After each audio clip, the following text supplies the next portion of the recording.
जय हिंद बच्चों। Welcome to my channel Anil tutorial classes. बच्चों आज जो हम लोग पढ़ने जा रहे हैं वो हम लोग पढ़ेंगे जो क्लास 12 होता है। क्लास 12 का हिस्ट्री पढ़ेंगे बच्चे, और उसका पहला चैप्टर जिसका नाम है ईंट, मनके और अस्थियां। तो याद रखिए ये चैप्टर मैं पहला बार पढ़ाने जा रहा हूँ। कोशिश करूंगा कि मैं अपने तरफ से बेटर पढ़ाऊं, और आप लोग भी तो वीडियो को ध्यान से देखिएगा तो समझ में आएगा। मैंने पहले तो इस पूरे किताब का जो मेन पॉइंट्स है उसको मैंने लिखकर आपको समझाने की कोशिश की है। उसके बाद जो मेरा दूसरा वीडियो आएगा उसमें मैं ऑब्जेक्टिव लेकर आऊंगा, उसके बाद सब्जेक्टिव और लॉन्ग क्वेश्चन भी लिखाऊंगा। याद रखिए ये चैप्टर जो बहुत इंपॉर्टेंट है, क्योंकि पिछले 5 सालों में इस चैप्टर से 15 से 20 नंबर का क्वेश्चन पूछा गया है। इसी कारण से ये चैप्टर हमारे लिए काफी इंपॉर्टेंट हो जाता है बच्चे। ये जो चैप्टर इसका नाम है ईंट, मनके और अस्थियां। तो नाम से पता चलता है कि इस चैप्टर में हम लोग ईंटों के बारे में, मनकों के बारे में और अस्थियों के बारे में पढ़ेंगे। लेकिन इस चैप्टर का जो मेन विषय वस्तु है बच्चों वह है हड़प्पा सभ्यता। यानी हम लोगों को इसमें हड़प्पा सभ्यता के बारे में जानना है। हड़प्पा सभ्यता कैसे थी, वहां के लोग कैसे थे, किस तरह का भोजन करते थे, हड़प्पा सभ्यता कहां से कहां तक फैला हुआ था, उसका क्षेत्रफल क्या था, इन सब चीजों के बारे में बारी बारी से हम लोग जानेंगे। हड़प्पा सभ्यता का आर्थिक जीवन कैसा था, सामाजिक जीवन कैसा था, सांस्कृतिक जीवन कैसा था, इन सब चीजों को इस वीडियो में आज हम लोग समझने वाले हैं बच्चों। यानी पूरा का पूरा अध्याय बच्चों हम लोग इस वीडियो में समझेंगे। तो सबसे पहले जिस विषय को पढ़ रहे हैं हम लोग, कौन सा विषय पढ़ रहे हैं बच्चों? हम लोग पढ़ रहे हैं हिस्ट्री। तो चलिए हम लोग पहले जान लेते हैं कि हिस्ट्री शब्द क्या है और हिस्ट्री शब्द आया कहां से। पहले इसको समझ लेते हैं बच्चों। सबसे पहले हम लोग हिस्ट्री शब्द को समझते हैं। हिस्ट्री शब्द आया कहां से? देखिए ये जो हिस्ट्री HISTOR हुआ है, हिस्ट्री इंडियन भाषा का शब्द नहीं है बच्चों। हिस्ट्री आपको ग्रीक, जिसको हम लोग यूनान कहते हैं, अंग्रेज उसको ग्रीक कहते थे लेकिन उसका पुराना नाम यूनान है, ठीक है। उसका एक शब्द होता है हिस्टोरिया।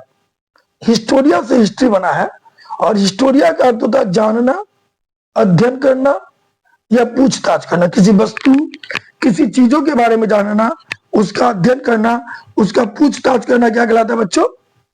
हिस्ट्री कहलाता है। अगर हम लोग हिस्ट्री का संधि विच्छेद करें हिंदी में तो इति जोड़ हास, इतिहास होता है। इति मतलब होता है ऐसा, और हास मतलब होता है हुआ, जिसमें हम लोग पढ़ेंगे कि ऐसा हुआ, यानी हमारे अतीत में ऐसा हुआ, इस चीज का अध्ययन करना ही इतिहास कहलाता है। क्योंकि देखिए ऐसा हुआ ये पास्ट है, हुआ होता है नहीं, हुआ यानी बीता हुआ समय बताता है। यानी इतिहास में हम लोग बीते हुए समय के बारे में जानते हैं या बीते हुए समय की वस्तुओं का अध्ययन करते हैं, उसके बारे में पूछताछ करती है, सारी जानकारी एकत्र करना बच्चों क्या कहलाता है? इतिहास कहलाता है। इस चीज को आप लोग माइंड में रखिएगा। अब हमारे माइंड में आता है कि सबसे पहले इतिहास शब्द का खोज किसने किया था? तो याद रखिएगा ग्रीक यानी यूनान के एक इतिहासकार थे हेरोडोटस। उन्होंने अपनी पहली किताब लिखी थी, पहली किताब नहीं, किताब तो कहीं लिखा था, उन्होंने अपनी एक किताब का नाम दिया था द हिस्ट्री। अब उन्होंने हिस्ट्री शब्द लिया था हिस्टोरिया से। तो उसी के बाद पहला बार हिस्ट्री शब्द का यूज हुआ बच्चों। तो हिस्ट्री शब्द का पहला यूज किन्होंने किया था? हेरोडोटस ने।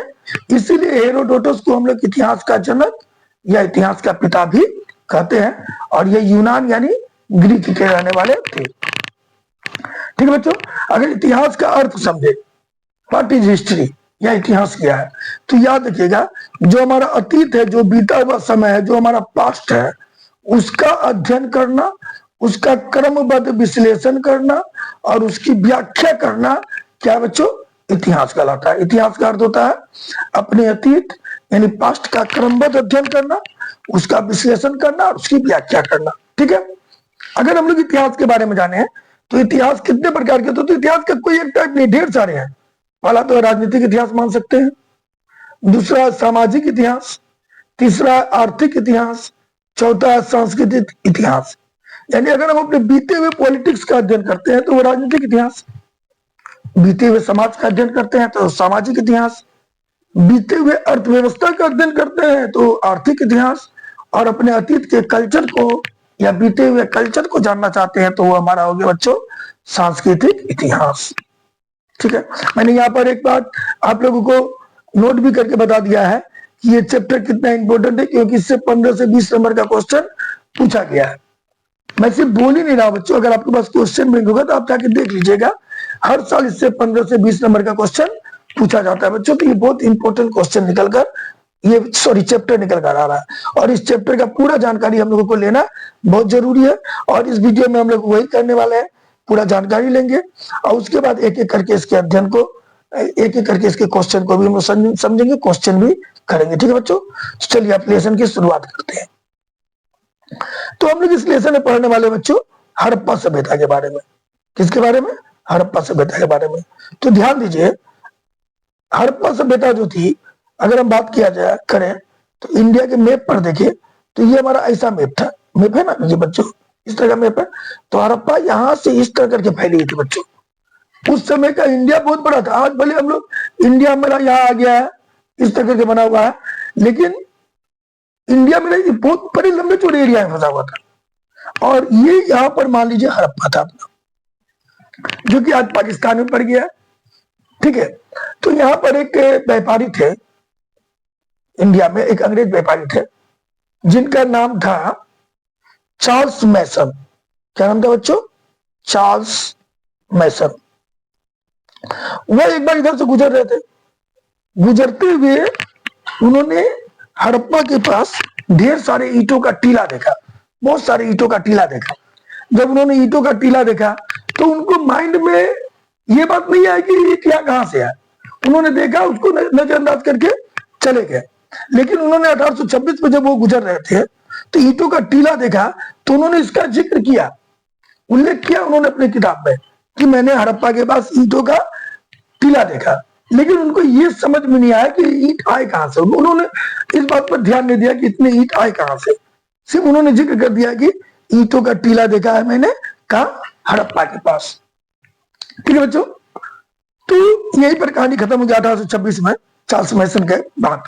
उसके बाद उसके आगे जब हमारे इंडिया में 1854 में रेल लाइन बिछाई गई, रेल लाइन बिछाने का बात हुआ, तो रेल लाइन बिछाने वाले जो ठेकेदार थे वो हमारे इंडिया में अंग्रेज ठेकेदार थे जो रेल लाइन बिछा रहे थे।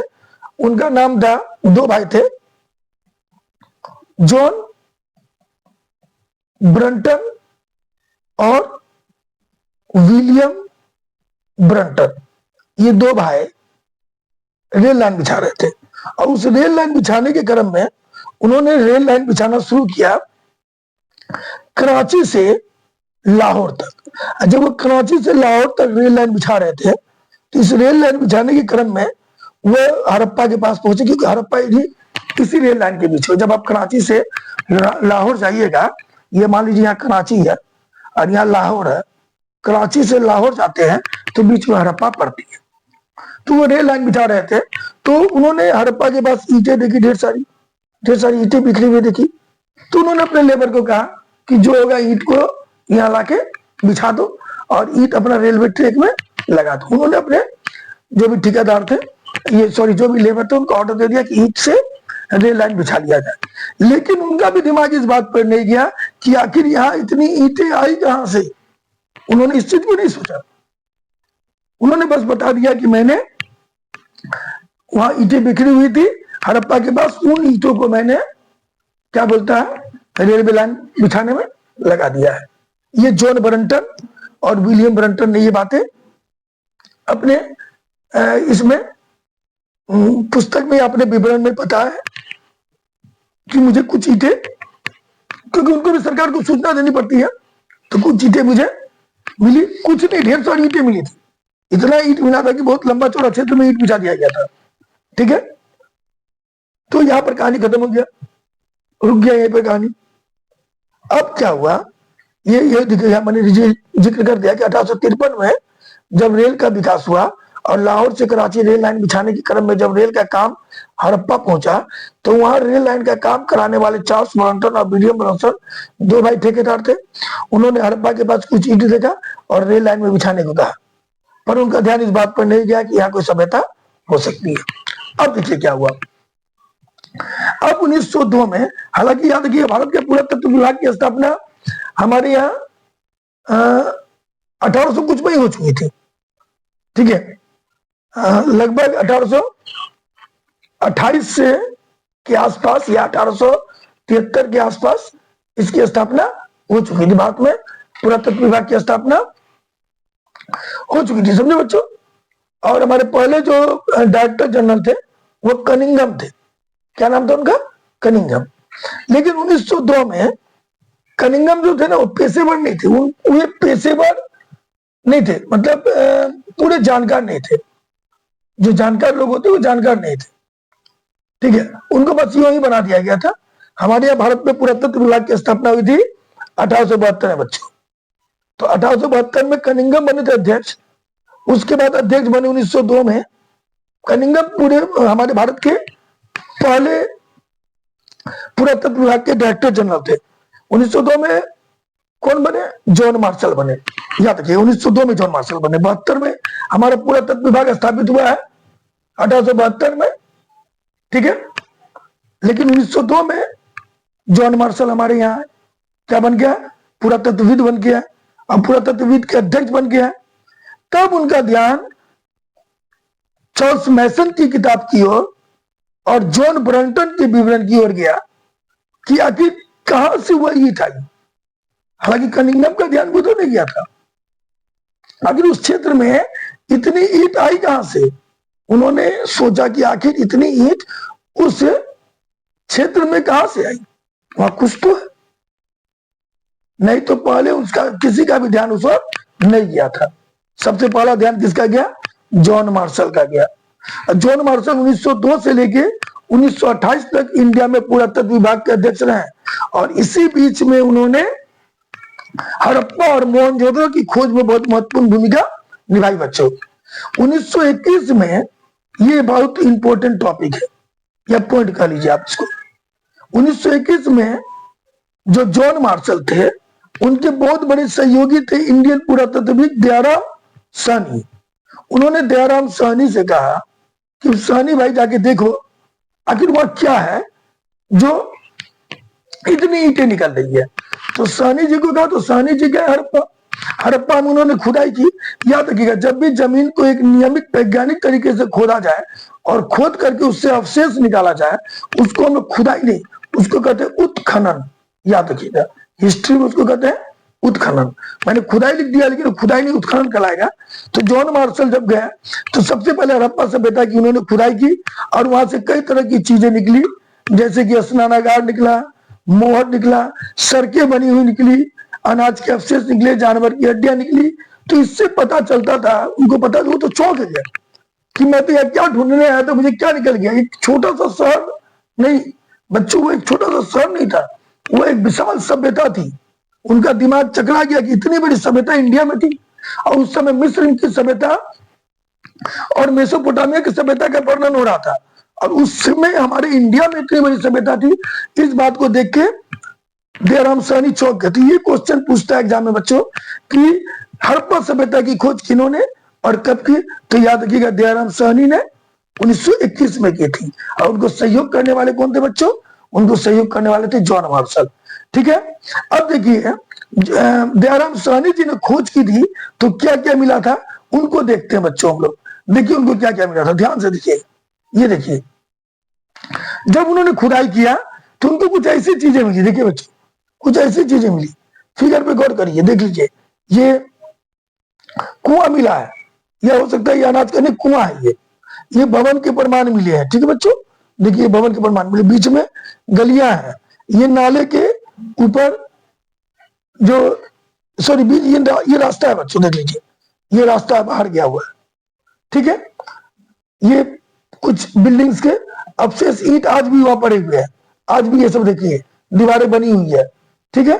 बहुत सारी चीज मिली, अगर गौर करिएगा तो। ये देखिए, ये पूरा का पूरा मोहनजोदड़ो शहर मिला, ये मोहनजोदड़ो पूरा का पूरा शहर मिला बच्चों, देख लीजिए। ये स्नानागार है, बगल में कई रूम बने हुए हैं, ठीक है। सीढ़ियां उतरने के लिए है, ये भी एक सीढ़ी उतरने के लिए, देख लीजिए, ठीक है। तो बहुत सारे अवशेष मिले हैं। ये ईंट का चबूतरा मिला है, ये ऊपर एक बड़ी बस्ती मिली है। तो ये सब देख करके दयाराम साहनी जी चौंक गए, आखिर है क्या यहाँ, आगे क्या है। इतना सारा चीज मिलना कहीं ना कहीं अपने आप में एक बहुत बड़ी बात थी, एक पूरा सभ्यता निकाल दिया। उन्होंने कहा कि नहीं, ये ऐसा नहीं हो सकता है कि ये क्या है बच्चों, ये एक शहर है। उन्होंने कहा कि नहीं, ये शहर नहीं हो सकता है, ये पूरी की पूरी सभ्यता है बच्चों, और इस पर हम लोग कुछ बातों को ध्यान से देख लेते हैं। जॉन मार्शल, वही चीज मैंने लिखा है, ध्यान नोट कर लीजिएगा। जॉन मार्शल भारत में काम करने वाले पहले पेशेवर पुरातत्वविद थे। हालांकि पहले पुरातत्वविद का नाम कनिंघम था बच्चों। क्या नाम था? ए कनिंघम, याद रखिएगा। बट ए कनिंघम जो थे वो पेशेवर नहीं थे, वो डायरेक्टर जनरल थे, लेकिन पूरे पेशेवर डायरेक्टर जनरल नहीं थे। इस चीज को आप लोग ध्यान में रखिएगा बच्चे। उसके बाद एक चीज है पुरातत्व, ध्यान दीजिए। पुरातत्व कहता है किसको है? तो देखिए, जमीन से खुदाई जो करते हैं, जो आर्कियोलॉजिस्ट है, वो जो जमीन से खुदाई करते हैं, खुदाई करने में जो जो चीजें प्राप्त होती है, उन चीजों को हम लोग कहते हैं पुरातत्व। चाहे सिक्का प्राप्त हो, चाहे बर्तन प्राप्त हो, चाहे मोहर प्राप्त हो, ढेर सारी चीज प्राप्त होते खुदाई से, उन्हीं को कहते हैं पुरातत्व। ठीक है। और ये भी बहुत इंपॉर्टेंट लाइन हमारे लिए कि 18 जनवरी 1784 को भारत में जॉन विलियम्स ने Kolkata Asiatic society, Kolkata Asiatic society की स्थापना की थी। और इसी सोसाइटी की स्थापना के बाद हमारे यहाँ पुरातत्व विभाग के स्थापना की जो रास्ता है वह क्लियर हुआ, क्योंकि एशियाटिक सोसाइटी ने ही पुरातत्व विभाग की स्थापना के लिए प्रेरित किया लोगों को। ठीक है बच्चों, इन सब चीजों को, ये हमारे चैप्टर की कुछ मुख्य बातें हैं, इन्हें आप लोग नोट कर लीजिए या फिर स्क्रीनशॉट लेकर रख लीजिए। ठीक है बच्चों, अब आगे देखिए, आगे कुछ चीजों को और समझते हैं जो इंपॉर्टेंट है बच्चों। ध्यान दीजिएगा, 1861 में भारत में पुरातत्व विभाग की स्थापना हुई। जो भी अब बताए हैं वही सब लिख दिए हैं। और कनिंघम को इसका पहला डायरेक्टर जनरल बनाया गया। तो ये एक इंपॉर्टेंट क्वेश्चन निकला कि पुरातत्व विभाग की स्थापना कब हुई बच्चों? 1861 में। और इसके पहले डायरेक्टर जनरल कौन थे? ए कनिंघम या कनिंघम। 1821 में हड़प्पा सभ्यता की खोज दयाराम साहनी ने की। ठीक है, 1821 में हड़प्पा सभ्यता की खोज किन्होंने की? दयाराम साहनी ने। उसी तरह एक और सभ्यता बगल में मिला, हड़प्पा से थोड़ी दूरी पर, समझे बच्चों, हड़प्पा से थोड़ी दूरी पर जो मोहनजोदड़ो, थोड़ी दूरी नहीं, दूरी तो है काफी, वहां पर हम लोगों को क्या मिला? मोहनजोदड़ो मिला। ठीक है बच्चों, मोहनजोदड़ो मिला। और मोहनजोदड़ो की खोज 1922 में की। 21 में हड़प्पा, पहले हड़प्पा का खोज हुआ बच्चों, लेकिन हड़प्पा से बड़ा नगर है मोहनजोदड़ो। इस चीज को ध्यान दीजिएगा, हड़प्पा से मोहनजोदड़ो जो है काफी बड़ा है, इधर माइंड में रखिएगा इस चीज को। और मोहनजोदड़ो की खोज किसने की बच्चों? रखाल दास बनर्जी ने की। हड़प्पा और मोहनजोदड़ो के बीच की दूरी लगभग 483 किलोमीटर है। हड़प्पा और मोहनजोदड़ो के बीच की दूरी कितनी बच्चों? लगभग 483 किलोमीटर की दूरी पर है। ठीक है, लेकिन जब दयाराम साहनी ने हड़प्पा की खोज की, उनके लिए उनको कुछ ईंटें मिली थी। तो ऐसी ही घटना मोहनजोदड़ो के आसपास भी हो रही थी। ठीक है, नहीं 483 नहीं होगा बच्चों, 688 होगा। 688 किलोमीटर है लगभग, अनुमानित दूरी है, फिक्स दूरी नहीं है, एक अनुमानित दूरी है, ध्यान दीजिएगा। ठीक है, क्योंकि मोहनजोदड़ो भी काफी बड़ा एरिया है। लेकिन आप लोगों को बता देते हैं कि 1921 में जो हम लोगों का हड़प्पा खोज हुआ, तो हड़प्पा की खोज करने का कारण क्या था कि वहां ईंटें मिली थी। वैसा ही कुछ ईंट मोहनजोदड़ो के आसपास भी मिला था। लोगों को शक था कि वहां भी कोई सभ्यता होगी। तो ऐसे में जो अपने डायरेक्टर जनरल थे, उन्होंने, जिनका नाम जॉन मार्शल था, उन्होंने रखाल दास बनर्जी को भी भेजा कि जाइए वहां देखिए वहां क्या है, वहां मतलब मोहनजोदड़ो में। तो उन्होंने देखा कि अरे हड़प्पा से बड़ा सभ्यता तो यहाँ दिखा। ठीक है, तो जब उनको दो दो सभ्यता के बारे में पता चल गया, हड़प्पा के बारे में पता चल गया और उसी समय मोहनजोदड़ो के बारे में पता चल गया, तब वे कन्फर्म हो गए कि कहीं ना कहीं इंडिया में एक बड़ी सभ्यता थी। तब ना इतने बड़े बड़े शहर निकले हैं। तब इस सभ्यता के बारे में 1924 में उन्होंने वर्ल्ड के सामने रखा। जॉन मार्शल ने ही वर्ल्ड को बताया कि इंडिया में भी एक सभ्यता थी जो काफी विकसित थी और मिस्र की सभ्यता और मेसोपोटामिया की सभ्यता से काफी बड़ी थी। तो इसको वर्ल्ड के सामने बताया कि इन्होंने, जॉन मार्शल ने कब बताया? 1924 में। ठीक है, और याद रखिएगा, उस समय जो सिंधु घाटी सभ्यता थी वो आज की पाकिस्तान में पड़ती है। वो जो सिंधु घाटी सभ्यता के ये दोनों शहर हड़प्पा और मोहनजोदड़ो, ये दोनों आज के पाकिस्तान में है। लेकिन उस समय पाकिस्तान का अंग था इंडिया, सॉरी पाकिस्तान इंडिया का अंग था, और अपना जो पाकिस्तान था वो उससे आगे तक इंडिया था, अफगानिस्तान तक लगभग इंडिया था। तो इसीलिए जो हम लोग ये जो भाग है पाकिस्तान को, हड़प्पा को और मोहनजोदड़ो को इंडिया का ही अंग मानते हैं। तो देखिए उस समय भारत का नक्शा को गौर करिए कैसा था। हम आपको दिखा देते हैं कि उस समय भारत का नक्शा कैसा था। मतलब उस समय बोलने का मतलब जब हड़प्पा सभ्यता थी तो भारत का नक्शा कैसा था। देखिए उस समय भारत का नक्शा कुछ हमारा ऐसा था बच्चों, देख लीजिए ध्यान से, ये कुछ ऐसा था, दिख रहा होगा आप लोगों को। देखिए हड़प्पा सभ्यता थी कहां से कहां तक, पहले उसको हम देख रहे हैं। देखिए ये जो बलूचिस्तान है उसका एक जगह है सुतकांगेडोर, ये यहाँ पर था, ये इंडिया था। देख लीजिए मैप दिखाएगा ना, ये ध्यान से देखिएगा, ये लाइन अपना इंडिया में पड़ रहा था, ये पूरा ये सब इंडिया में था। इसके अंदर आ रहा था सुतकांगेडोर जो बलूचिस्तान में दस्क नदी के पास है, यहाँ था। यानी इसका उत्तर जो भाग था वो उत्तर भाग अपना यहां तक आ गया था। पूर्वी भाग में आपका मांडा था, इधर आलमगीरपुर था, अहमदनगर था। अगर गौर किया जाए तो इतने बड़े क्षेत्र में अपना हड़प्पा सभ्यता का प्रमाण मिला है। हड़प्पा सभ्यता का प्रमाण इतने बड़े क्षेत्र में मिला है। और याद रखिएगा इसका पश्चिम से पूर्व से पश्चिम की दूरी, पूर्व से पश्चिम की दूरी जो ये दूरी है, ये दूरी लगभग 1600 किलोमीटर लंबी है। और उत्तर से दक्षिण की दूरी, ये दूरी लगभग 1100 किलोमीटर लंबी थी। और इसका टोटल एरिया है 12,99,600 वर्ग किलोमीटर, जिसको लगभग 13 लाख वर्ग किलोमीटर माना जाता है। ध्यान दीजिए बच्चों। और ये लगभग त्रिभुजाकार है सभ्यता, ये सभ्यता लगभग त्रिभुजाकार है। लगभग त्रिभुज के रूप में अगर गौर करिए तो ये लगभग त्रिभुज के आकार का, ध्यान दीजिएगा, ये यहां से यहां मिला दीजिए, ये यहां से यहां मिला दीजिए, और इसको ऐसे लेके जाइए, तो ये लगभग त्रिभुज के आकार का मिलता, थोड़ा सा क्षेत्र बाहर गया है, लगभग त्रिभुज के आकार का है। इसीलिए हड़प्पा सभ्यता को हम लोग त्रिभुज के आकार की सभ्यता के नाम से भी जानते हैं।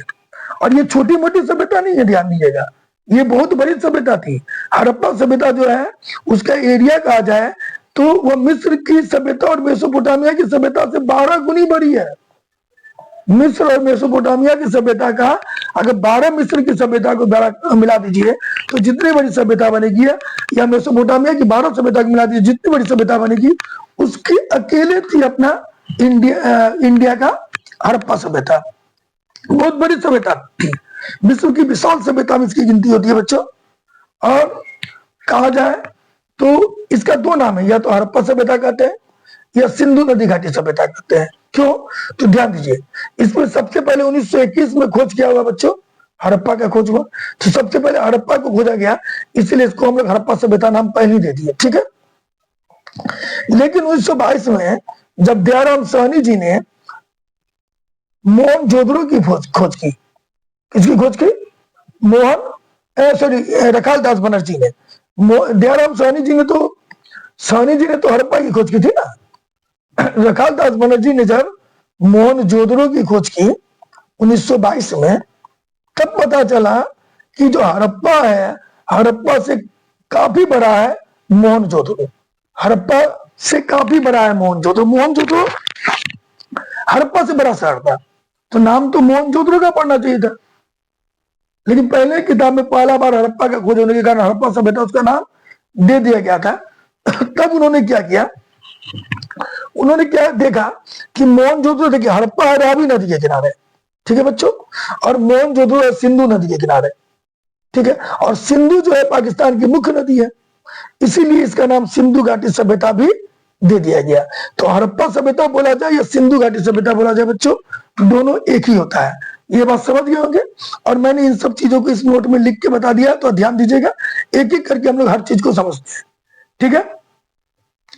देखिए यहां मैंने लिख दिया है, क्षेत्रफल वगैरह के बारे में लिख दिया, तो थोड़ा ध्यान से हम एक एक चीज को समझा रहे हैं, थोड़ा ध्यान से देखिएगा, आपको हर चीज बारीकी से समझाने की कोशिश करूंगा मैं।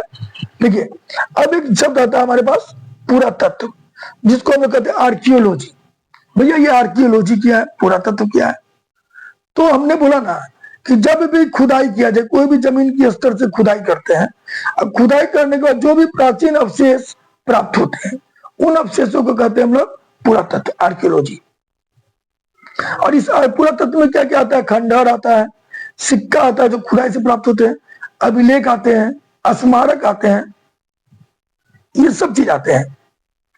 और जो इन पुरातत्वों का अध्ययन करता है बच्चों, उनको हम लोग कहते हैं पुरातत्ववेत्ता, आर्कियोलॉजिस्ट। पुरातत्व का अध्ययन करने वाले को हम लोग क्या कहते हैं? आर्कियोलॉजिस्ट। इस चीज को ध्यान दीजिए, पूछता है पुरातत्व क्या है या पुरातत्ववेत्ता क्या है। वही चीज मैंने लिखा है कि हड़प्पा की खोज 1921 में दयाराम साहनी द्वारा पाकिस्तान के पंजाब प्रांत में किया गया था, इसलिए इसे हड़प्पा सभ्यता नाम दिया गया। 1922 में रखाल दास बनर्जी ने पाकिस्तान के सिंध प्रांत में मोहनजोदड़ो की खोज की, जो सिंधु नदी के किनारे है, और मोहनजोदड़ो इस सभ्यता का सबसे बड़ा शहर था, इसीलिए इसे सिंधु सभ्यता भी नाम दिया गया। यानी हड़प्पा सभ्यता को हम लोगों ने सिंधु सभ्यता भी कहना शुरू कर दिया। ये क्वेश्चन पूछता है कि हड़प्पा सभ्यता को सिंधु नदी घाटी सभ्यता क्यों कहा गया, या हड़प्पा सभ्यता नाम क्यों दिया गया, या सिंधु नदी घाटी सभ्यता नाम क्यों दिया गया, सबका आंसर मैंने यहाँ आपको समझा दिया है। अब हम लोग आगे अपना अगला टॉपिक लेते हैं, जिसमें हम लोग हड़प्पा की कुछ विशेषताओं को पढ़ेंगे बच्चों। हड़प्पा की कुछ विशेषताओं को देखते हैं, हड़प्पा की विशेषता क्या है। ठीक है, बारी बारी से एक एक विशेषता को देख लेते हैं बच्चों हम लोग। देखिए, हड़प्पा की भौगोलिक विशेषता पढ़ते हैं, भूगोल समझते हो हड़प्पा का। तो हड़प्पा का एरिया है 12,99,600 वर्ग किलोमीटर, लगभग 13 लाख वर्ग किलोमीटर है, समझे बच्चों, जो मैंने आपको अभी बताया है। पूर्व से पश्चिम इसकी लंबाई 1600 किलोमीटर और दक्षिण से उत्तर इसकी लंबाई 1100 किलोमीटर है। यह त्रिभुज के आकार में है, त्रिभुजाकार क्षेत्र में फैला है, इसीलिए इसे त्रिभुज आकार वाली सभ्यता के नाम से भी हम लोग जानते हैं। सिंधु घाटी सभ्यता के समय वर्ल्ड में दो और सभ्यता थी, मेसोपोटामिया की सभ्यता और मिस्र की सभ्यता। इसलिए सिंधु नदी घाटी सभ्यता को हम लोग मेसोपोटामिया या मिस्र की सभ्यता का समकालीन सभ्यता भी कहते हैं। उस समय इंडिया में सिंधु घाटी सभ्यता थी, तो दूसरी ओर मेसोपोटामिया और मिस्र की सभ्यता भी थी। और लेकिन सिंधु घाटी सभ्यता मिस्र और मेसोपोटामिया की सभ्यता से 12 गुनी बड़ी थी, 12 गुनी बड़ी थी। इस चीज को भी हम लोगों को ध्यान में रखना चाहिए बच्चों। ठीक है, अधिकांश लोग मानते हैं कि ये सभ्यता का जो विकास है, इस सभ्यता का जो काल है, वो 2600 से 1900 ईस्वी के बीसी के पूर्व है। यानी हड़प्पा सभ्यता 2600 से 1900 ईसा पूर्व के बीच डेवलप हुई, और ये बताने वाले थे डॉक्टर व्हीलर, और उन्होंने इस चीज का पता लगाया है कार्बन 14 पद्धति के द्वारा। कार्बन 14 पद्धति के द्वारा उन्होंने जो अपने पुरातत्व है उनका अवशेषण, उसका विश्लेषण किया और बताया हम लोगों को कि जो ये सभ्यता थी हड़प्पा सभ्यता, वो 2600 वर्ष से 1900 वर्ष बीसी के बीच थी, ईसा पूर्व के बीच थी। वर्ष नहीं बच्चों, वर्ष तो अभी चल ही रहा है, बीसी बिफोर क्राइस्ट, उसके बीच थी। और ये कांस्य युग की सभ्यता है बच्चों। हड़प्पा सभ्यता किस युग की सभ्यता है? कांस्य युग की सभ्यता है। इस समय के लोगों को लोहा का ज्ञान नहीं था, और ये क्वेश्चन पूछा जाता है बच्चों कि हड़प्पा सभ्यता के लोगों को किस धातु का ज्ञान नहीं था, तो क्लियर जवाब दीजिएगा, लोहा का ज्ञान नहीं था। यहाँ के ज्यादातर लोग व्यापारी थे, व्यापार करते थे, कुछ लोग खेती भी करते थे। और मोहनजोदड़ो जो था बहुत बड़ा व्यापारिक नगर था, बहुत बड़ा व्यापारिक नगर था मोहनजोदड़ो, व्यापार का एक हब था मोहनजोदड़ो। और वहां का व्यापार जो है मिस्र और मेसोपोटामिया के साथ भी होता था बच्चे, इस चीज को ध्यान रखिएगा। ये कुछ भी भौगोलिक विशेषताएं पढ़ रहे हैं, ठीक है। अगर आप लोगों को समझ में नहीं आ रहा हो या आप लोग भूलने मतलब चाहते हो तो इसके स्क्रीनशॉट ले लीजिए, ये वीडियो को पॉज करके आप लोग इसको नोट डाउन कर लीजिए। अब आगे कुछ और विशेषताएं पढ़ते हैं बच्चों, आगे कुछ और विशेषताओं को देख लेते हैं हम लोग, ठीक है। अब ध्यान दीजिए, ये जो हड़प्पा सभ्यता है, इसका मुख्य अनाज, उस समय के लोगों का मुख्य अनाज था गेहूं, जौ, दाल, चना। चना में सफेद चना भी यूज करते थे बच्चों हम लोग, वो लोग सफेद चना, तिल, बाजरा आदि का यूज करते थे। क्योंकि जो गुजरात है, गुजरात में जब खुदाई हुआ, यानी गुजरात में आपको बहुत सारे क्षेत्र मिले हैं, जैसे गुजरात में देसलपुर मिला है, हड़प्पा सभ्यता का समकालीन शहर था देसलपुर। उसके बाद सुरकोतकरा मिला है, सुरकोतरा सुरकोतरा हाँ, सुरकोतरा मिला है बच्चों, गुजरात में ही पड़ता है। लोथल गुजरात में ही पड़ता है। ये सब बहुत सारे क्षेत्र, रंगपुर, ये इंडिया कुछ 3 ही क्षेत्र याद रखिएगा, हड़प्पा, मोहनजोदड़ो, उसके बाद चानूदरो, एक और है चानूदरो, हाँ कोटदी, कोटदी जी शायद इसी तरह कुछ नाम है। ये 4 क्षेत्र जो है ये हड़प्पा के समकालीन है, और ये चारों क्षेत्र पड़ते हैं हम लोगों का पाकिस्तान में, बाकी सब इंडिया में मिले हैं। और इसमें ये देसलपुर, सुरकोतरा, लोथल, लोथल सबसे मेन है, और रंगपुर, ये 4 क्षेत्र जो है अपने आज के गुजरात में मिले हैं। और इन्हीं में लोथल में बाजरा का बीज होने का भी प्रमाण मिला। कहा बच्चों? लोथल में, लोथल में, गुजरात के लोथल में बाजरा के बीज के भी प्रमाण मिले, जो बताता है कि उस समय के लोग बाजरा की खेती करते थे।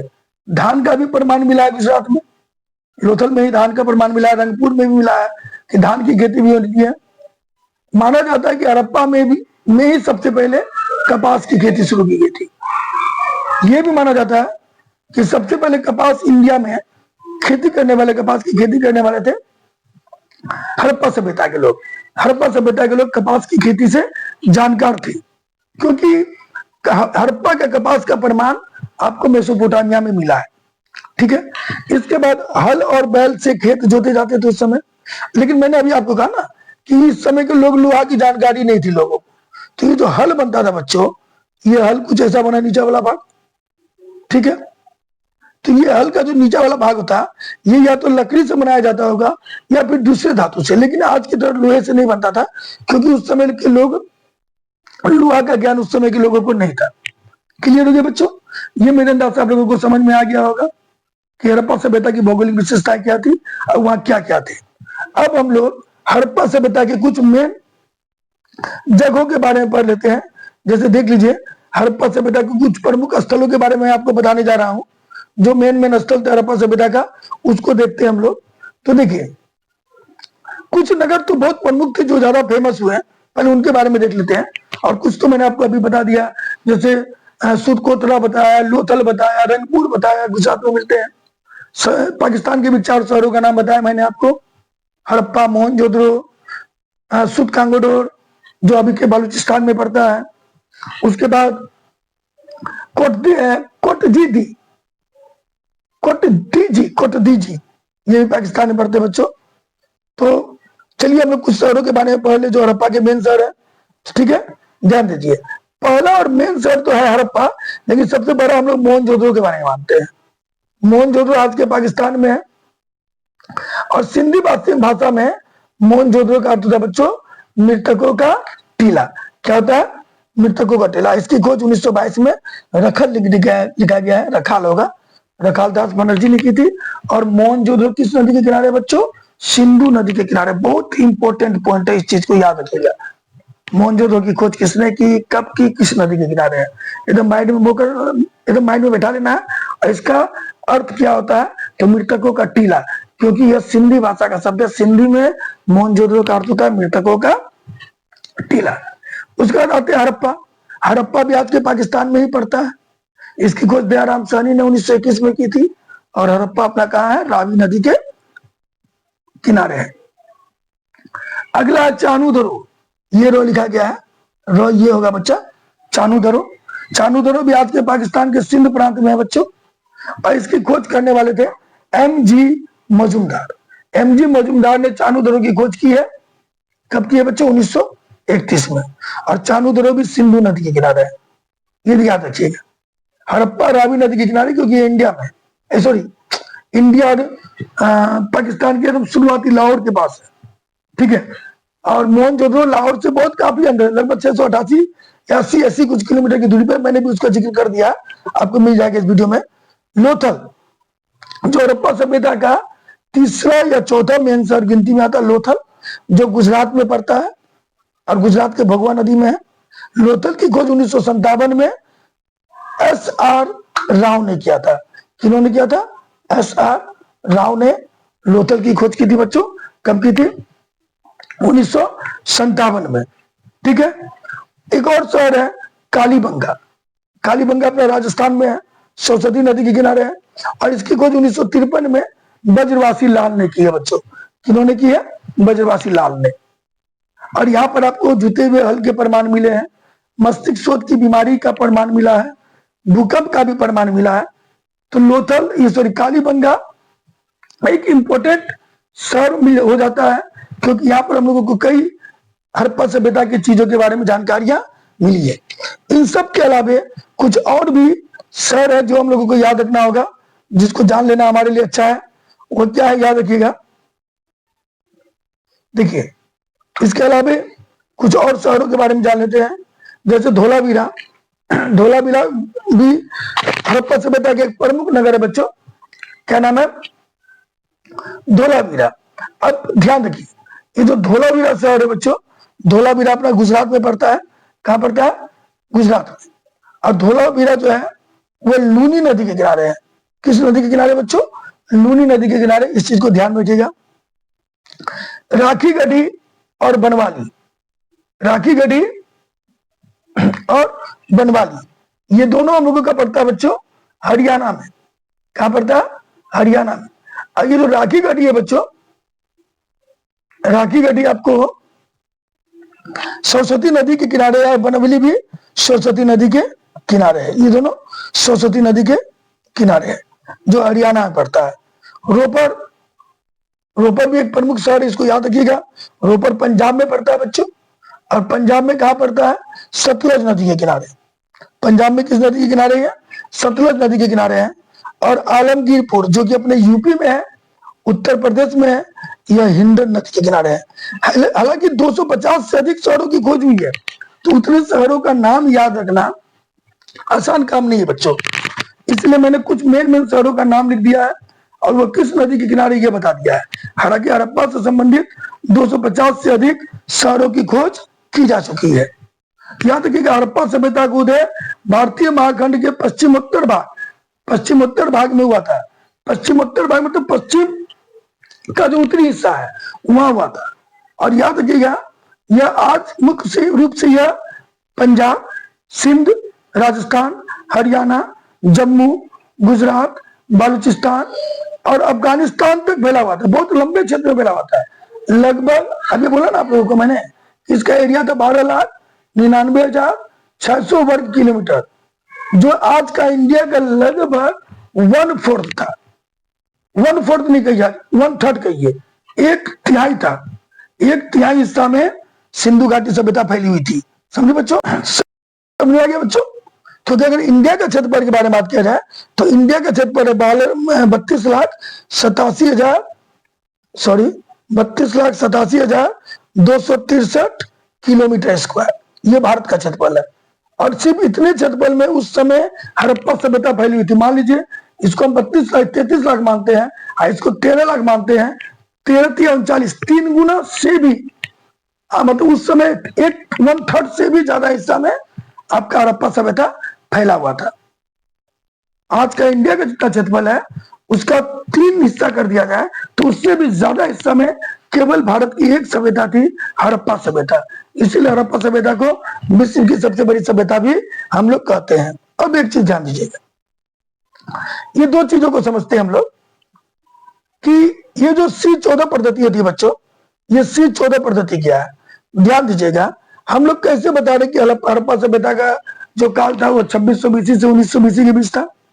तो इसको बताने में C14 पद्धति का बहुत बड़ा रोल है बच्चों।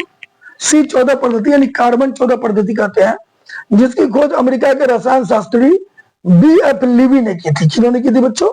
B.F. लीवी ने की थी। और B.F. लीवी ने 1946 में इसकी खोज की। ठीक है, वो अमेरिका के वैज्ञानिक थे, बहुत बड़े रसायन शास्त्री थे। और इसके अनुसार क्या बताया, तो उन्होंने बताया कि जो कोई भी जीवित पदार्थ होता है ना, जब वो जिंदा होता है तो उसमें कार्बन 12 और कार्बन 14 जो है बराबर होते हैं, लेकिन जैसे ही वो मर जाते हैं कार्बन 12 की मात्रा बराबर रहती है, लेकिन C14 धीरे धीरे करके क्या होता है, घटता रहता है, और लगभग 55,068 प्लस माइनस 30 होगा, या माइनस छूट गया है, प्लस माइनस 30 वर्ष बाद ये जो है आधा हो जाता है। यानी मान लीजिए जिंदा में किसी के शरीर में 10,000 C12 है, तो उसके शरीर में उस समय C14 भी कितना रहा होगा, 1,000 ही रहा होगा। लेकिन जैसे ही 5,568 लगभग वही समझ लीजिए, 5,568 30 साल कम समझिए या 30 साल ज्यादा समझिए, तो ये C14 धीरे धीरे घट के कितनी हो गई होगी, 500 हो गई होगी। तो अगर कोई भी मृत पदार्थ मिला या उसका अवशेष मिला, तो उसमें मौजूद C14 और C12 की मात्रा का पता लगाकर हम ये जान सकते हैं कि वह जो जीवाश्म है, वह जो अवशेष है, वह कितना पुराना है। तो वही चीज, इसी पद्धति को हम लोग कहते हैं C14 पद्धति, जिसकी खोज अमेरिका के रसायन शास्त्री BF लीवी जी ने की थी 1946 में। इसके अनुसार किसी भी जीवित पदार्थ में कार्बन 12 और कार्बन 14 की मात्रा समान रहती है, पर मरने के बाद कार्बन 14 लगातार घटता रहा है, लेकिन कार्बन 12 स्थिर रहता है। कार्बन का अर्ध आयु काल उन्होंने कितना बताया, 5568 प्लस माइनस 30 वर्ष बताया है। यानी कि इस प्रकार मृत वस्तु में कार्बन 14 की मात्रा का पता लगाकर कितना घटा है, इसका पता लगा। हम तो मान लीजिए अभी मिला, अभी किसी में मिल गया 50 कार्बन, C14 50 मिला, या C14 मान लीजिए 80 मिला, ठीक है, और C12 मेरा 100 था। तो ये तो क्लियर होगा ना कि अभी C14 80 है, तो जब जिंदा रहेगा तो उसमें C14 100 ही होगा, कमा कितना 20, तो 100 से 100 ज्यादा कितना होगा 50, यानी 100 से 50 कार्बन 14 पहुंचने में 5,568 वर्ष लगेगा। यानी 50 घटने में 5,568 वर्ष लगेगा, तो 20 घटने में कितना लगेगा, यानी 50 जो घटा है, यानी कार्बन अभी C14 100 से कितना हो गया बच्चों, 80 हो गया। मान लीजिए जिंदा था, यानी कोई जीवाश्म खोद के निकाले हैं, तो उसमें C14 की मात्रा कितना दिखी हमको, 80 दिखी, ठीक है, और C12 कितना दिखा, 12 दिखा। तो यहाँ तो क्लियर हो गया ना कि जब वो जिंदा होगा तो C14 भी उसमें कितना होगा, 100 होगा। यानी इतने दिन के दरमियान कितना घटा हुआ, 20 घट गया, ठीक है। तो हम लोगों ने देखा कि आधा घटने में कितना समय लगता है उसको, आधा घटने में, सॉरी एक मिनट,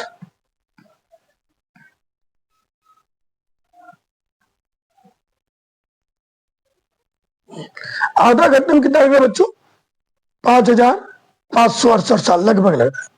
यानी 100 से 50 होने में 5,568 साल लगेगा, तो 20 घटने में कितना साल लगेगा, इस बिंदु और पता चल जाएगा हम लोगों को कि जो हमारा जीवाश्म है वह कितना पुराना है, ठीक है। उसकी उम्र का पता लगा के हम अध्ययन कर सकते हैं बच्चों। क्लियर हो गया C14 पद्धति। अब हम लोग जानते हैं अगला कि हड़प्पा सभ्यता के लोग खाते क्या थे। तो याद रखिएगा, हड़प्पा सभ्यता के लोग ना शाकाहारी भी थे और मांसाहारी भी थे, इस चीज को ध्यान दीजिए, दोनों चीज यूज करते थे। वे गेहूं, चावल, जौ, साग सब्जी, फल, घी, शुअर और भेड़ का मांस, अंडा, मछली आदि खाते थे। क्लियर है, तो ये समझ में आ गया हम लोगों को कि उनका भोजन क्या था। अब हम लोग आगे देखते हैं, कुछ और विशेषताएं पढ़ लेते हैं उनकी, हम लोग उनकी कुछ और विशेषताओं को जान लेते हैं, उसके बाद आगे देखेंगे बच्चों। यहाँ के लोग पशु भी पालते थे, भेड़, बकरी, शुअर आदि पालते थे, ठीक है। और आभूषण के शौकीन थे यहाँ के लोग, जो ज्वेलरी होते पहनने के बहुत शौकीन थे। स्त्री और पुरुष दोनों आभूषण पहनते थे। जो अमीर लोग होते थे वो सोना, चांदी और हाथी दांत के आभूषण पहनते थे, लेकिन जो गरीब होते थे वो सोना, चांदी और हाथी दांत के आभूषण नहीं पहनते थे, उसके बदले मिट्टी, हड्डी और तांबे के बने हुए आभूषण पहनते थे, लेकिन आभूषण पहनते थे। आभूषण उन लोगों को बहुत ज्यादा प्रिय था, ठीक है बच्चों। अब हम लोग देखते हैं, आगे इतनी बड़ी सभ्यता थी, ये इतनी बहुत बड़ी सभ्यता थी भारत की, एक विकसित सभ्यता थी भारत की, ठीक है। और यहाँ जो शहर बसे हुए थे ना, बिल्कुल नियोजित तरीके से बसे हुए थे। एक लगता था कि प्री प्लानिंग यहाँ के शहर को बसाया गया था। तो हड़प्पा सभ्यता के शहर को हम लोग विकसित नगर योजना के नाम से जानते हैं। क्यों जानते हैं, आखिर हड़प्पा सभ्यता के शहरों को एक विकसित नगर योजना क्यों कहा गया है, हम लोग थोड़ा इस पर डिस्कस करते हैं। तो हड़प्पा को विकसित नगर योजना का सभ्यता माना गया है। यानी वहां के जो शहरी विशेषता थी उनको काफी डेवलप माना गया है।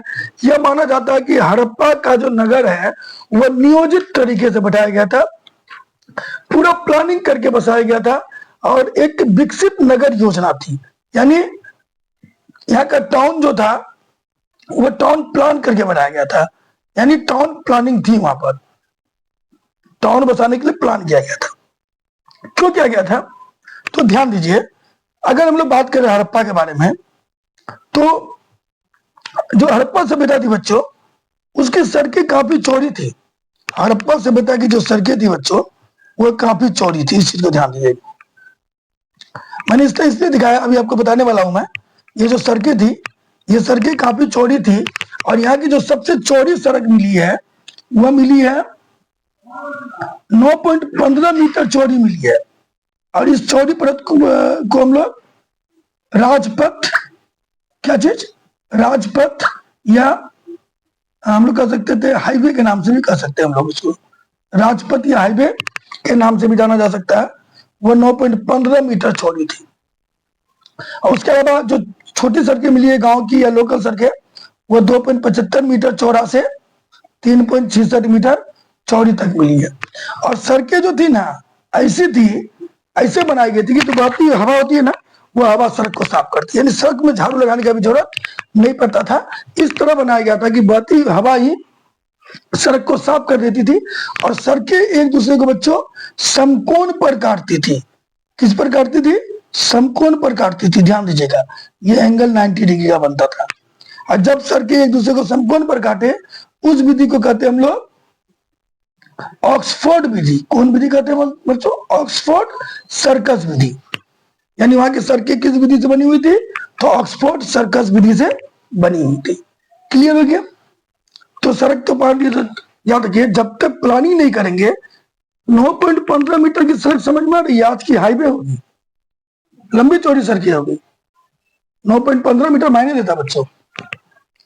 जल निकासी की व्यवस्था भी यहाँ काफी अच्छी थी। घरों में कुएं होते थे, कुएं का पानी हो, शौचालय का पानी हो, स्नान घर का पानी हो, रसोई घर का पानी हो, सभी छोटी छोटी नलियों के द्वारा गली में निकलता था और मुख्य नली से होता हुआ। यानी जो घर होता था ना बच्चों, घर के बाहर से पतली नली निकलती थी और उसका मेन नली चौड़ी होती थी। तो घरों से वो छोटी छोटी नलियों द्वारा निकलते थे। ठीक है, छोटी छोटी नली के द्वारा निकलते थे और नली के द्वारा निकल के वो गली में पहुंचते थे और मुख्य नली से होता हुआ शहर से बाहर चला जाता था। ध्यान दीजिएगा। और जगह जगह पर नालों में सफाई करने के लिए मेन होल भी बना होता था और नाले को बड़े बड़े पत्थरों से ढक दिया जाता था ताकि गंदगी ना फैले, मक्खी मच्छर ना फैले। इतनी व्यवस्था थी। नालों को पत्थरों से ढक दिया गया था। बड़े बड़े मेन होल होते थे, चेम्बर होते थे नालों की सफाई करने के लिए। इतने बड़े होते थे कि आदमी उतर के नालों की सफाई करते, जैसे आज दिल्ली बम्बई में गटर देखते हैं आप लोग, कुछ उस तरह का व्यवस्था था नालों का। तो बड़ी उत्तम व्यवस्था थी जल निकासी की। पानी रुकता नहीं था सड़क पे, वर्षा का पानी रुकता नहीं था, बह के निकल जाता था। प्रत्येक घर में स्नानागार होते थे। इसके अलावा मोहनजोदड़ो में एक विशाल स्नानागार भी मिला है, जिसकी फर्श जो है पक्की ईंटों की बनी हुई है, सीढ़ियां उतरने की बनी हुई है उसमें, और वह पानी निकलने की भी उत्तम व्यवस्था थी। जब भी पानी गंदा हो जाता था, स्नानागार का पानी निकल के चला जाता था, फिर उस पर साफ पानी भर दिया जाता था। वह पानी सिंधु नदी से आता था, याद रखिएगा। और माना जाता है कि मोहनजोदड़ो में जो विशाल स्नानागार मिला है, यह स्नानागार का यूज धार्मिक अनुष्ठानों में होता था। यह स्नानागार कितना विशाल है, इस बात का पता चलता है कि यह लगभग 39 फुट लंबा, ठीक है बच्चों, 23 फुट चौड़ा और 6 फुट गहरा था। 6 नहीं 8 फुट गहरा था। यानी इतना गहरा था कि एक बड़ा लंबा आदमी पानी के अंदर डूब जाए। तो इससे पता चल सकता है कि कितने उपयोगी थे। और याद रखिएगा, जो स्नानागार था, स्नानागार के चारों ओर कमरे बने हुए थे। ठीक है, स्नानागार के चारों ओर कमरे थे, पानी निकासी की व्यवस्था थी। उसके बाद याद रखिएगा, यह एक विशाल अन्नागार भी मिला है। अन्नागार मतलब अन्न को स्टोरेज करने का भंडार भी बहुत बड़ा मिला है। हड़प्पा के दुर्ग में 12 धान के कोठरे मिले हैं। 12 धान की बड़ी बड़ी कोठरियां मिली है, जो 6 एक लाइन में 6 है और दूसरे लाइन में 6 है, 6 की लाइन में लगी हुई है। 12 बड़े बड़े धान की कोठरियां वहां मिली है। तो ये हड़प्पा सभ्यता के बारे में ये सब अच्छी बताता। सड़कें चौड़ी है, जल निकासी की व्यवस्था है, स्नानागार है, अन्न के बड़े बड़े स्टोरेज मिले हैं, और हड़प्पा सभ्यता में पक्की ईंटों के भी प्रमाण मिले हैं। बड़ी लंबी लंबी ईंटें मिली है, बहुत बड़ी बड़ी ईंटें मिली है हड़प्पा सभ्यता में। याद रखिएगा, जो बड़ी ईंट मिली है हड़प्पा सभ्यता की, जो सबसे बड़ी ईंट है बच्चों, एक मिनट मैं बता देता हूं बच्चों, जो सबसे बड़ी ईंट मिली है ना, जो बड़े आकार की ईंट मिली है, वह 51.43 सेंटीमीटर लंबा, 26.27 सेंटीमीटर चौड़ा और 6.35 सेंटीमीटर मोटा है। इस साइज की सबसे बड़ी ईंट मिली है। और जो सामान्य ईंटें मिली, जो ज्यादा प्रयोग में लाई गई है, वो 27.94 सेंटीमीटर लंबा, 13.97 सेंटीमीटर चौड़ा और 6.35 सेंटीमीटर ऊंचा मिला है। मतलब ये बड़ी आकार की ईंटें मिली है, और ज्यादातर इस साइज की ईंटों का प्रयोग हुआ है। और ईंट के मकान आप लोगों को मालूम है कहाँ मिलते हैं? शहरों में मिलते हैं, नगरों में मिलते हैं। ये सारी चीजें बताता है कि हड़प्पा सभ्यता जो थी एक प्री प्लानिंग सभ्यता थी बच्चों। अब हमारे माइंड में आता है कि जब इतनी बड़ी सभ्यता थी इंडिया में, तो आखिर क्या हुआ जो ये सभ्यता नष्ट हो गई बच्चों? इस सभ्यता के नष्ट होने का क्या कारण रहा होगा? ठीक है, तो आज हम लोग उन्हीं कारणों को भी थोड़ा देख लेते हैं, हड़प्पा सभ्यता नष्ट क्यों होगी। तो देखिए, अगर हम लोग हड़प्पा सभ्यता के नष्ट होने के बारे में पढ़े, तो नष्ट होने का ना सभी इतिहासकारों ने अपना अलग अलग मत बोला है। इसके पतन के कारण के बारे में बात किया जाए तो हर इतिहासकार इसके पतन का अलग अलग कारण मानते हैं। ध्यान दीजिएगा, हर इतिहासकारों का इसके विषय में कुछ अलग अलग विचार है। जैसे कि अगर हम लोग बात करें, सभी इतिहासकार इसके विषय में अलग अलग मत रखते हैं। ये बात आप लोगों को क्लियर समझ में आ गया? ठीक है, कुछ इतिहासकार मानते हैं कि यह भीषण बाढ़ आया। कुछ इतिहासकार मानते हैं कि यह बाढ़ है क्योंकि जब खुदाई हुई ना, तो बालू की मोटे मोटे परतें प्राप्त हुई है। जैसे मैक महोदय थे, बड़े बड़े इतिहास, एक मैक महोदय नाम के इतिहासकार थे, मैक महोदय हो गया, या फिर एम.एन. राव जी हो गए। इन सब लोगों का मानना है कि यहाँ बाढ़ आया था, क्योंकि जब उन्होंने खुदाई किया तो बालू की मोटी परतें मिली, और इसलिए उन्होंने कहा, अनुमान लगाया कि बाढ़ आने के कारण ये सभ्यता नष्ट हो गई, लोगों को यहाँ से भागना पड़ा, क्योंकि बाढ़ आने से पूरा एरिया पानी में डूब गया होगा। ठीक है, दूसरा कुछ विद्वान यह भी मानते हैं कि नदी ने अपना रास्ता मोड़ लिया। नदी जैसे इधर से जा रही थी, ठीक है, और ये इधर से जा रही थी हड़प्पा होते हुए, लेकिन अब वह हड़प्पा होते हुए न जाकर उन्होंने अपना रास्ता यहीं से मोड़कर मुड़ गई, हड़प्पा आया ही नहीं, यानी नदी का रास्ता मुड़ गया, और वहां के लोगों का जीवन ही नदी पर आधारित था। आप लोग देखे, हमने अभी तक जितना भी सभ्यता के शहर बताए हैं, सभी शहर कोई ना कोई नदी के किनारे थे। तो नदी ने रास्ता मोड़ दिया, वहां सूखा पड़ गया। सूखा पड़ जाने के कारण फसलें नहीं पैदा होने लगी, मवेशियों को चारा नहीं मिलने लगा, पानी की जल कमी होने लगी, तो लोगों ने अपना एरिया छोड़कर दूसरे जगह जाकर बसना शुरू कर दिया। तो ये भी एक पतन का कारण हो सकता है। कुछ विद्वान यह भी मानते हैं कि बांध टूट गया, तटबंध, जो तटबंध होता है, जो बांध होता है, तट होगा, तटबंध होता है, तटबंध, बांध टूट गया, जिसके कारण ये सभ्यता नष्ट हुई। बांध टूटने के कारण अचानक पानी घुसी और सब कुछ बहा के लेके चलेगी। और उस समय तो भैया जमीन बहुत ज्यादा था ना, आज की तरह जमीन की किल्लत नहीं थी, जमीन था बहुत ज्यादा, तो लोगों ने एरिया छोड़ के दूसरे एरिया में जाकर बैठना ही अपने लिए बेटर समझा। ठीक है, कुछ लोग जलवायु परिवर्तन को भी यहाँ के सभ्यता का नष्ट होने का कारण मानते हैं। जलवायु बदल गई और नष्ट हो गए, और ऐसा मानने वाले कौन है? आर.एन. स्टाइन नामक एक इतिहासकार है, और ए.एन. घोष है।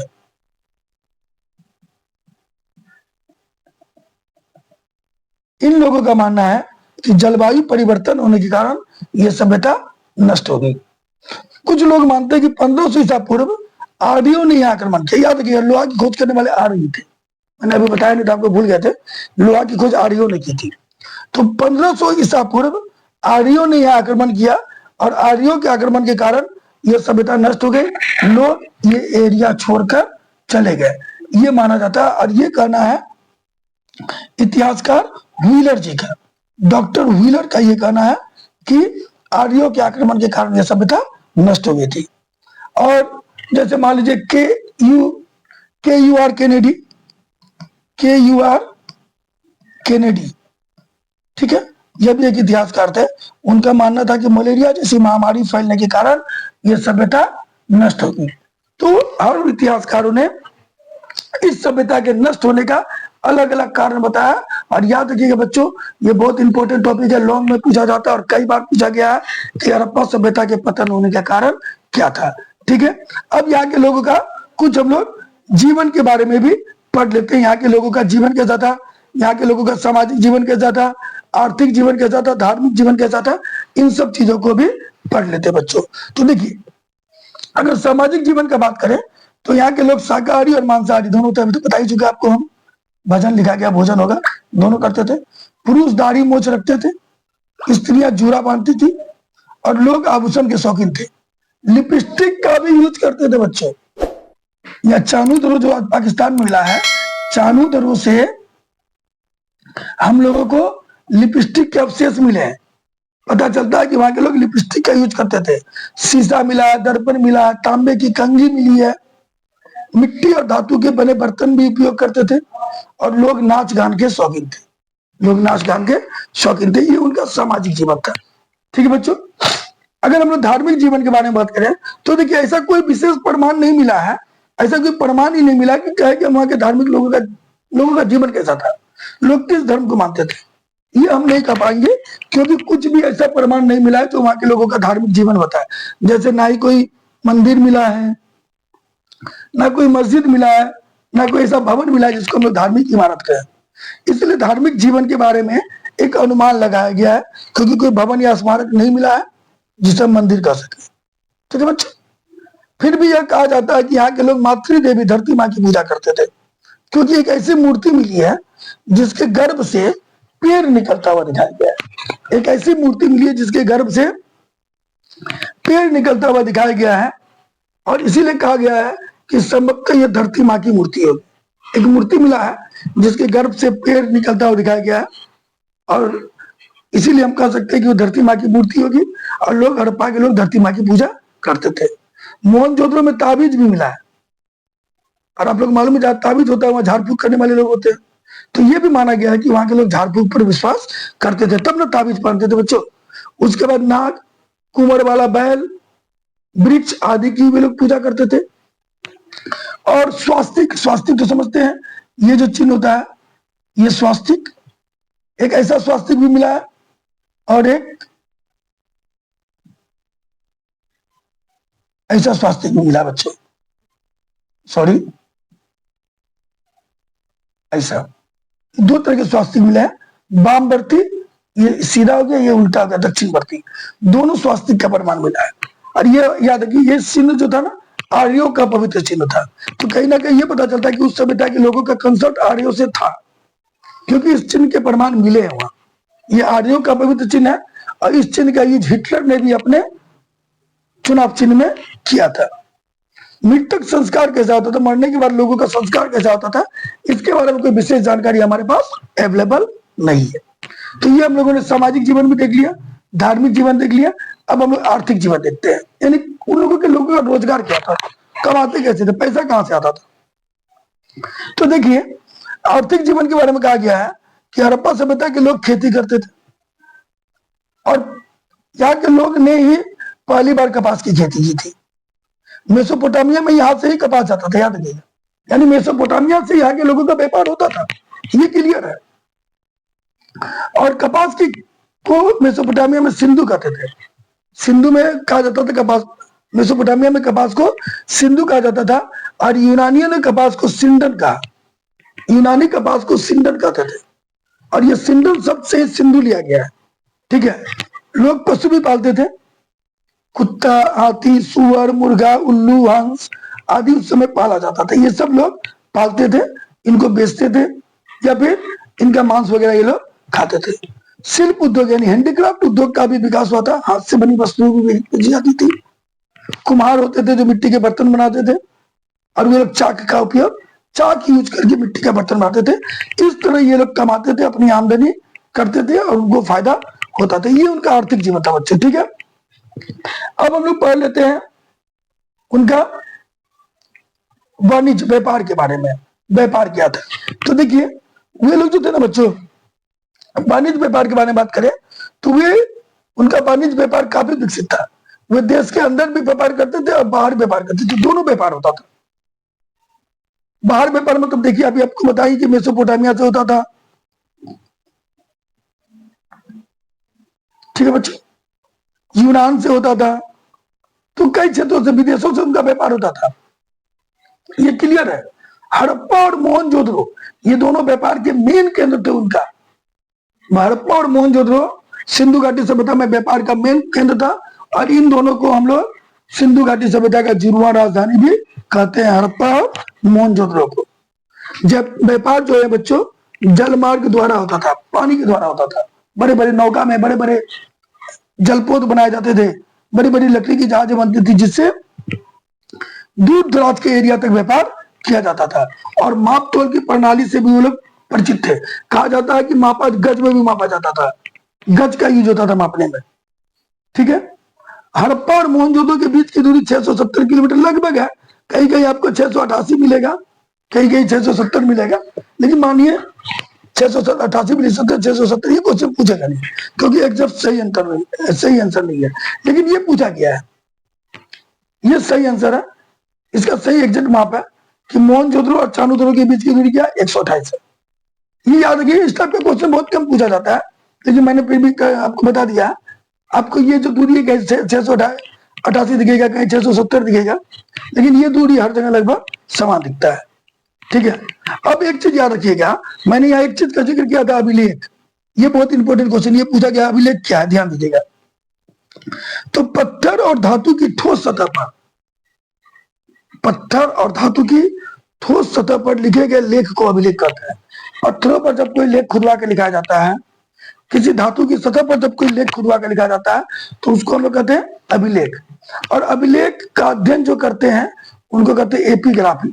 अभिलेख का अध्ययन करने वाला विज्ञान कहलाता है एपिग्राफी। और अभिलेख जो है वह कई प्रकार के होते हैं, शिलालेख, गुहालेख, स्तंभलेख, पत्थरों पर लिखा शिलालेख, गुफाओं में लिखा गुहालेख, स्तंभ में लिखा स्तंभ लेख, ठीक है। तो इस तरह कई प्रकार के अभिलेख होते हैं। तो बच्चों आपका जो लेसन 1 है, चैप्टर 1 है क्लास 12 का हिस्ट्री का पहला चैप्टर, ईंट, मनके और अस्थियां, ये पूरा चैप्टर आप लोगों का इस वीडियो में कंप्लीट हुआ। इसका पूरा एक्सप्लेनेशन मैंने कर दिया है, इसकी सभी इंपॉर्टेंट चीजों को मैंने आपको बता दिया है, और जितना भी क्वेश्चन आएगा बच्चों इसके अंदर का आएगा। इसके साथ मैं अपने वीडियो को समाप्त करता हूं बच्चों।